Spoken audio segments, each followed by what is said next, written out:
चंद्रपूर जिल्ह्याचं नाव मोठं करायचं होतं आणि यांची साथ आई बाबा मुलगा आणि घरचे माझे सासरचे सगळ्यांची साथ असल्यामुळे मी आज ती जी एक संधी मिळालेली आहे त्याचं सोनं करण्याचा प्रयत्न करते आहे.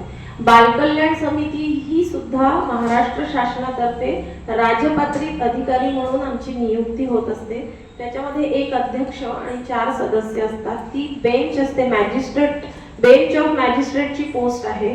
त्याच्यामध्ये काळजी आणि संरक्षणाची जितकी मुलं येतात 18च्या खालचे त्यांचं काम आम्हाला करायचं असतं. तर अशा बऱ्याच केसेस आमच्या समोर येतात. त्याच्यामध्ये बलात्कार पीडित मुली ज्या आहेत ते आमच्या समोर येतात. त्या खूप त्यावेळेला ट्रॉमामध्ये असतात. तर त्यांना त्यांच्यातून बाहेर काढणं, त्यांचं काउन्सिलिंग, त्यांचं शिक्षण, पुनर्वसन हा सगळा जो मुलांकरताचा प्रवास आहे तो असतो. त्याच्यानंतर बालभिक्षेकरी आहेत, बालमजूर आहेत, अनाथ मुलं पण आमच्या पुढे येतात.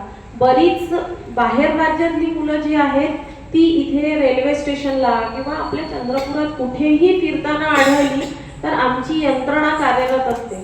चाइल्डलाईन ही यंत्रणा आहे 1098. या यंत्रणेला जर कोणीही फोन केला तर एखादं मूल जर रस्त्यावर असेल किंवा कुठे भरकटलं असेल तर ते पटकन येऊन त्यांना घेतात आणि आमच्या समोर आणतात. आणि त्यांच्या काळजी आणि संरक्षणाची जी जबाबदारी असते ती आम्ही पूर्णपणे पार पडत असतो की जेणेकरून त्याला पुढे जाऊन कुठे त्रास होऊ नये. आणि मग ते जर मूल बाहेर राज्यातलं असेल तर मग आम्ही त्यांच्या फॅमिलीचा आणि तिथल्या समितीशी कॉन्टॅक्ट करून फॅमिली ट्रेस आउट करणे आणि त्या मुलाला सुरक्षितरित्या त्यांच्या घरामध्ये पोहोचविणे हा आमचा एक त्यातलाच एक भाग आहे. त्याच्यानंतर समितीमध्ये कार्य करत असताना खूप वेगवेगळे अनुभव आलेले आहेत. आता अशी परिस्थिती झालेली आहे की छोट्या छोट्या 13-14 वर्षाच्या मुली प्रेग्नेंट होतात आहेत. म्हणजे खूप भयंकर परिस्थिती आहे. आणि मी जे आता काम करते आहे सायबर क्राईम, तर इंस्टाग्राम, फेसबुक, स्नॅपचॅट यावरनं मुलं मुली एकमेकांना कॉन्टॅक्ट करतात. म्हणजे ओळख नसते. मुंबईची मुलगी आणि दिल्लीचा मुलगा असे त्यांचे ओळखी झाली इंस्टाग्रामवरनं. ते दोघेही निघाले आणि सगळे इकडे जातात सैराट व्हायला हैदराबादला आणि मग ते मिळतात इकडे आपल्या बल्लारशा स्टेशनला. ते सगळे स्टेशनवर सापडले की ते आमच्या समोर आणतात. पण अशी परिस्थिती असते की आई वडील येऊन आमच्या समोर अक्षरशः रडतात. कारण आई वडील मुलांसाठी झटत असतात आणि ह्या सगळ्या इंटरनेट आणि अशा वस्तूंमुळे मुलं भरकटत चाललेले आहेत. तर एक प्रकरण असं आलं होतं, कोरोनामध्ये एक मुलगी म्हणजे आई वडील कोरोनामध्ये दोघांची पण डेथ झाली आणि त्यांना तेव्हा कोरोनामध्ये गेल्यानंतर मुलांना 15 लाख म्हणजे 5-5 लाख असे सेंट्रल आणि स्टेटकडनं निधी मिळायचा. तर एकदा ते आजोबा आले. ते आजोबा आजी खूप वयस्कर होते, म्हणजे 70 उलटलेले, पण त्या 2 मुली त्यांना घेऊन ते आले. त्यावेळेला मग जेव्हा मी त्यांना विचारलं की कसे काय आले तुम्ही, तर त्यांना मदत हवी होती. कारण कोरोनामध्ये गेले जेव्हा सांगितलं तेव्हा मग त्यांना मी विचारलं की हे कसं काय मग, तर ते म्हणाले की कोरोनामध्ये गेले पण तेव्हा आमच्याकडे अशी परिस्थिती होती की तेव्हा बेड अवेलेबल नसायचा आणि ती टेस्ट केलेली होती. पण तिच्या वडिलांना जेव्हा हॉस्पिटलला नेलं तेव्हा तिथे बेड अवेलेबल नसल्यामुळे ॲम्ब्युलन्समधनंच त्यांना गडचिरोलीला घेऊन जा असं सांगण्यात आलं. गडचिरोलीला नेता नेताच ॲम्ब्युलन्समध्ये त्यांची डेथ झाली. आई पूर्वीच गेलेलीच होती, पण काहीच नसल्यामुळे त्यांना कुठलाच लाभ मिळाला. आणि मुली खूप हुशार होत्या, प्रत्येक परीक्षेमध्ये त्या पहिल्याच यायच्या.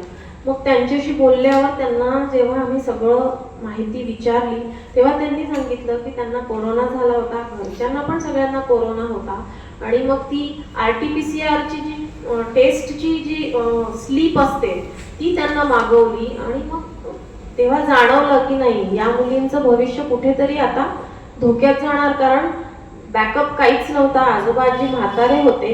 आणि मग अशा वेळेला मी लगेच जिल्हा महिला बालविकास कार्यालय यांना संपर्क केला आणि त्यांना ही केस बाबत डिस्कस केलं. आणि ही केस डिस्कस केल्यानंतर आमची त्रैमासिक बैठक होत असते कलेक्टरांकडे. तर कलेक्टर साहेबांना आम्ही ही गोष्ट सांगितली की हे असं असं आहे. तर त्यांनी लगेच आम्ही प्रस्ताव दिल्यानंतर तो प्रस्ताव त्यांनी मान्य केला आणि आज त्या मुलींना 15 लाख रुपयाचा निधी शासनाकडनं अप्रूव्ह झाला. ती मुलगी आमच्याकडे 9वीत आली होती. त्यावेळेला ती अतिशय ट्रॉमामध्ये होती. तिला मानसोपचार तज्ज्ञांच्या गोळ्या सुरू होत्या. तेव्हा आम्ही तिचं प्रॉपर काउन्सिलिंग केलं. तिला समजावलं होतं की तुला शिकायचं आहे, आई बाबा नाही आहे, लहान बहीण आहे, आजोबाजी वर सगळी जबाबदारी आहे, तर तुला ते पार पाडायचं आहे. तर ती मुलगी 10वीतही मेरिटमध्ये आली आणि 12वीमध्ये चांगले मार्क्स घेऊन जेईला तिने 93% मिळवले आणि सगळं झालं. आणि मग फॉरेन्सिक सायन्स औरंगाबादला तिचा गव्हर्नमेंट फॉरेन्सिक सायन्सला नंबर लागला. त्यातून ते झाल्यानंतर ऍडमिशनच्या वेळेला आजोबांकडे पैसाच नव्हता, कारण जी पैसे मिळालेले होते ते FD झालेली होती आणि मुलगी जोपर्यंत 18ची होत नाही तोपर्यंत ते पैसे मिळणार नव्हते. मग परत त्या आजोबांचा फोन आला की मॅडम आता काय करायचं, ऍडमिशन नंबर तर लागलेला आहे पण पैसा नाही, तर ऍडमिशन होणं म्हणजे थोडीफार प्रोसिजर असते ऍडमिशनची, पूर्ण जरी पैसे लागत नसले तरी. मग परत कलेक्टर साहेबांशी बोलणं करून कलेक्टर साहेबांनी CSR मधनं तिच्या राहण्याचा तरी खर्च आम्हाला द्यावाच लागणार होता थोडाफार. मग कलेक्टर साहेबांनी तो जो निधी आहे CSR मधनं त्यांना मिळवून दिला आणि आज ती मुलगी तिथे फॉरेन्सिक सायन्स करते आहे. ती आता इतकी म्हणजे मला ती एक माईचाच दर्जा दिलेला आहे तिने की तुमच्यामुळे मी आज इथेपर्यंत पोहोचलेली आहे. तर ती नेहमी कुठल्याही अडचणी आल्या तर ती मला फोन करते, विचारते की काय करायचं काय नाही. तर एक कुठेतरी एक आनंद असतो की अशा मुलांसाठी आपण काहीतरी करतो आहे की जेणेकरून त्यांचं जे आयुष्य आहे ते कुठेतरी पुढे सुखकर होईल. आज ती मुलगी स्वतः पायावर उभी झाली तर तिच्या बहिणीचं जे पुढचं भविष्य आहे ते ऑटोमॅटिकली ती आता तिला सांभाळेल. तर असं कुठेतरी एक आनंद होत असतो. त्याच्यानंतर आत्ता मध्ये आमच्याकडे मोहीम झाली. आम्ही 300 रस्त्यावर जे फिरणारी मुलं असतात त्या मुलांना एक ओळख द्यायची होती. तर जिल्हा विधी सेवा प्राधिकरण आणि राष्ट्रीय विधी सेवा प्राधिकरण यांच्या मार्फत एक मोहीम होती. कसं असतं, काम करत असताना थोडीफार शासनाची जोड मिळाली तर काम अजून सोपी होतं. तर त्यांच्याकडनं आम्ही ती मोहीम राबवली आणि रस्त्यावर जे फुगे विकणारे, खेळणी विकणारे जे मुलं असतात, रस्त्याच्या बाजूला पाय टाकलेले मुलं असतात, अशी बरीच मुलं ज्यांना त्यांच्याकडे आधार कार्ड पण नसतं.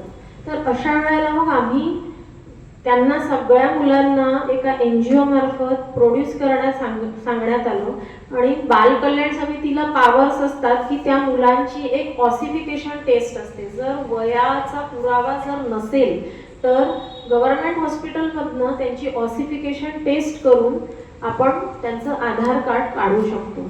तर अशा सगळ्या मुलांची आपण ऑसिफिकेशन टेस्ट केल्या आणि आधार कार्ड काढून आज त्या मुलांना आपण शाळेत दाखल केलेलं आहे आणि ते मुलं खूप खुश आहेत की आम्हाला शिकायला मिळत आहे. तर हा एक झाला आणि असे बरेच केसेस आहेत.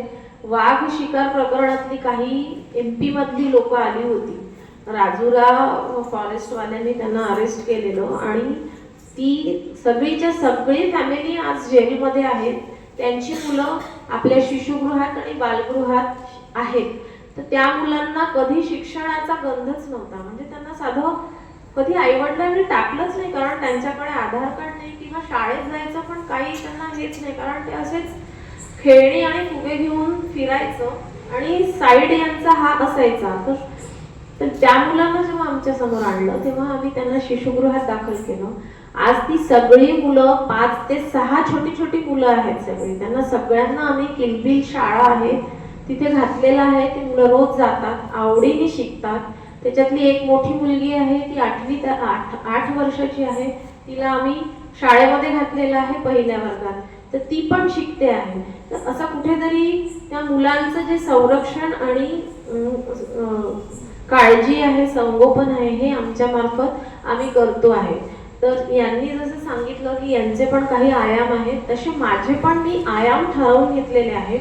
मुलांची काळजी, संरक्षण, त्याच्यानंतर त्यांचं संगोपन आणि परिवार सक्षमीकरण. कारण परिवार जर सक्षम नसेल, कारण परिवारातूनच मुलांना चांगले संस्कार मिळतात आपण म्हणतो, पण परिवार जर चांगला सक्षम राहिला आणि घरातूनच जर मुलांना चांगले संस्कार मिळाले तर मुलं भरकटणार नाही असं मला वाटतं. आमच्याकडे बरेच अशा केसेस येतात, चंद्रपुरात ड्रग्सचं प्रमाण खूप जास्त प्रमाणात वाढलेलं आहे आणि एक मुलगी ड्रग ॲडिक्ट आहे. ती इतकी जास्त ड्रग ॲडिक्ट होती, आताही ती बालगृहात आहे. आम्ही तिला आता बऱ्यापैकी सावरलेलं आहे. ती भयंकर ॲग्रेसिव्ह व्हायची. तर बॅकग्राऊंड असं होतं की वडील डेथ होऊन गेली, आईने दुसरं लग्न करून घेतलं. आता हा खूपच प्रकार वाढलेला आहे की वडील वारले तर आई लग्न करून घेते, आई वारली तर वडील लग्न करून घेतात. मुलांचा अजिबात विचारच करत नाही आणि मग मुलांच्या त्या सगळ्या याच्यावर परिणाम होतो की आपले आई वडीलच जर असं करतात आहे तर आपलं पुढे काय. आणि मग ह्या सगळ्या बॅकग्राऊंडमुळे मुलं टेन्शनमध्ये येऊन या मार्गाला चालतात.